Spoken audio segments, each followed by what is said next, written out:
राधे राधे दोस्तों, आज हम बात करेंगे कि क्यों श्री कृष्ण ने द्रौपदी का चीरहरण होने से पूर्व ही सब कुछ क्यों नहीं रोक दिया। ये महाभारत के युद्ध के बाद की बात है, जब द्रौपदी अपने बागीचे में बैठकर भूतकाल के विषय में सोच रही थी। तभी वहाँ द्रौपदी के प्रिय सखा श्री कृष्ण आ जाते हैं। भगवान श्री कृष्ण ने द्रौपदी से पूछा कि इतना दुखी क्यों हो? तुम्हें तो खुश होना चाहिए कि तुम्हारे अपराधियों का बदला लिया जा चुका है। तभी द्रौपदी ने कहा, हे गोविंद, आपको तो सब पता है। हाँ, मेरे अपमान का बदला लिया जा चुका है, किंतु मैं आपसे कुछ पूछना चाहती हूँ। उसका आपको सही उत्तर देना होगा। आपने महाभारत की पूरी अफगानी की, इतना संघर्ष किया, उसके बाद धर्म स्थापना करवाई, यह सब परम सत्य है।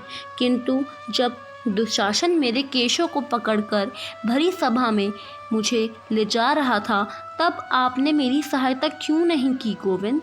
तब तक मेरा अपमान हो चुका था। अगर आप उस दुष्ट दुशासन को पूर्व ही दंडित कर देते तो आज ये सब घटित ही नहीं होता, इतना रक्तपात भी नहीं होता गोविंद।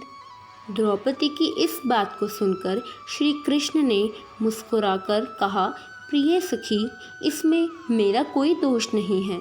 जब दुशासन तुम्हारी ओर कदम बढ़ा रहा था, तब तुमने पूर्ण रूप से उसका विद्रोह करने में अपना संघर्ष किया, किंतु मुझे याद नहीं किया। जब तुम्हें लगा कि तुम उसका और विद्रोह नहीं कर सकती, तो तुम्हारा पूर्ण ध्यान उसको कोसने में था। तुमने तब भी मुझे याद नहीं किया। जब वह तुम्हें भरी सभा में ले जा चुका था, तब तुमने वहाँ बैठे सब लोगों से मदद मांगी, किंतु जब तुम्हें आभास हुआ कि कोई भी मनुष्य यहाँ बैठा तुम्हारी सहायता नहीं कर सकता, तब तुमने मुझे याद किया और तब मैंने तुम्हारी सहायता की।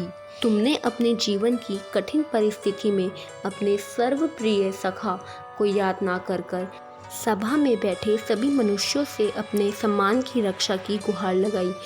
अगर तुमने मुझे तभी पुकारा होता जब दुशासन ने तुम्हारी ओर पहला कदम बढ़ाया था, तब मैं तुम्हारी मदद करने पूर्व ही आ जाता द्रौपदी। श्री कृष्ण की ये बात सुनकर द्रौपदी उनके पैरों में गिर गई और रोने लगी।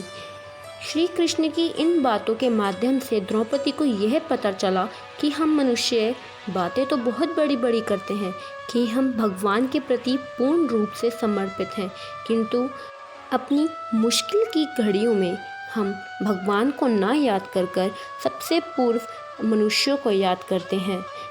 अतः द्रौपदी के वस्त्र हरण से हमें सबसे अच्छी सीख यही मिलती है कि जब जीवन में ऐसी कोई असहाय परिस्थिति आए, तब हमें सबसे पहले मनुष्यों को ना याद कर अपने ईश्वर को याद करना चाहिए, श्री कृष्ण को याद करना चाहिए, क्योंकि वही हैं एक जो सर्वप्रथम हमारे लिए तत्पर रहते हैं।